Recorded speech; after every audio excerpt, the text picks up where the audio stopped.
Here at Best Practices High School, we focus on increasing literacy rates, providing extra support for English language learners, involving the parents, involving the community, and providing a real working experience for our students. At Best Practices High School, we have altered our curriculum to involve a higher emphasis on literacy.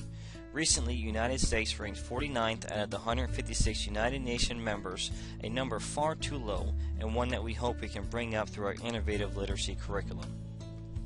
Part of our solution is to include literacy in all subjects. Doing this will allow us to not only help with reading and writing, but also in relating subjects to tangible real-life subjects. In most of our classes, instead of the teachers merely lecturing to the students or reading from the text to the students, the teachers will have the students give the lectures, either by having a prepared lecture for the students to take turns reading to the class or by having them read from the textbook. This not only exercises their literacy, but will also force them to think about the subject that they are reading. Our instructors will periodically pause the reading and ask the students questions to encourage critical thinking. In subjects such as math, where literacy is not normally emphasized, we want to create a strong focus on solving real-world word problems. Oftentimes, we will use longer word problems that resemble more of an essay, which we will have the classes read out loud together. Then, after the reading is complete, the teacher will ask a series of mathematical questions using the information in the word problem. Since not all of the information in the long word problem is needed, students will need to be able to understand not only what the teacher is asking, but also the ability to decode the text. At Best Practices High School, we believe that we need to be vigilant in monitoring our students' progress. This way we know if our program is working, and it helps us identify any weaknesses.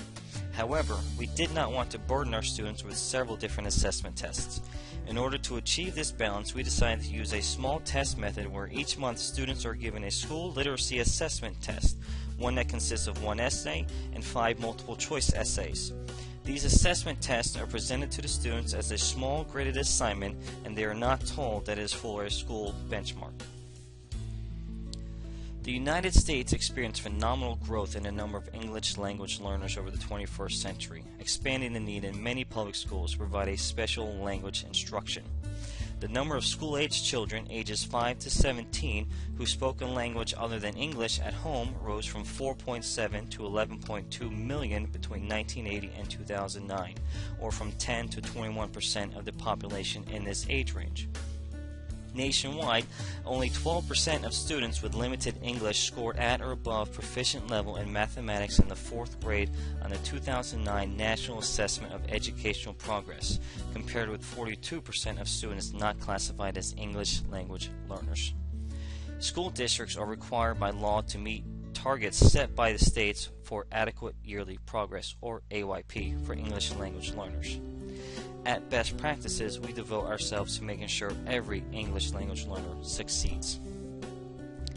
As the principal of the school, it is my job to make sure educators choose proven programs to make state standards, as well as teachers using the most powerful tools available.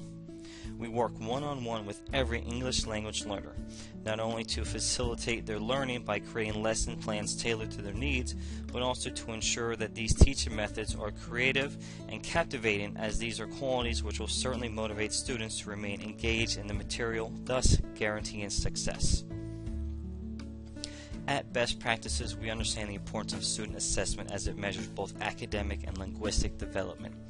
For this reason, we utilize a unique assessment technique called alternative assessment.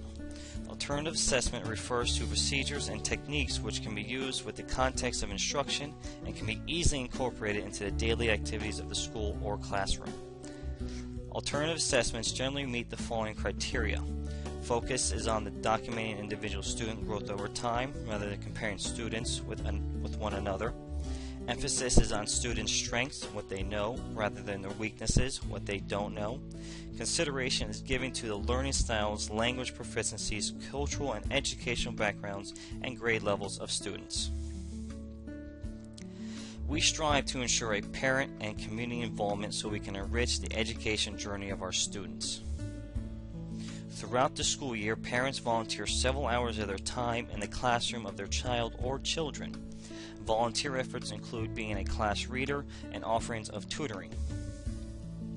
Partnerships with local newspapers to promote special events such as fundraisers or sporting events assist in community support. And donations from the school alumni towards special events shows school spirit and support is strong with current and past generations. Thank you for choosing Best Practices High School.